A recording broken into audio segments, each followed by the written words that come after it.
And as we speak, that 11 p.m. advisory is being released by the National Hurricane Center. Only a few very modest changes compared to earlier tonight. Forward motion is 1 mile per hour faster than earlier this evening, but movement is off toward the northwest right now. Storm hasn't gotten any stronger from when we spoke earlier tonight during Gulf Coast News at 6, with max sustained winds still holding at 65 miles per hour. When you lapse the satellites here for the past 24 hours, you can certainly see the story here. This tropical storm continues to sit and spin its wheels, providing some very heavy rain to parts of Haiti and Jamaica, Dominican Republic. Flash flooding, mudslides are a concern even before the storm comes anywhere too close to these islands and areas of the Caribbean.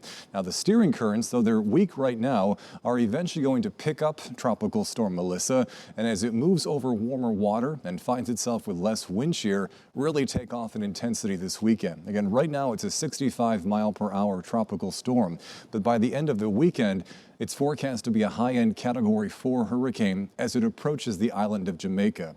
Now, eventually, its forward motion will start to pick up early next week, and that's also when the system will find itself closest to us here on the Gulf Coast of Florida. But as you know, because of those steering currents, we do not expect any local impacts here at home outside of like seeing be a little breezy from time to time. When I come back in just a few moments, we'll take a look at why the winds will start to pick up around here this weekend. That important part of the story continues in just a few moments.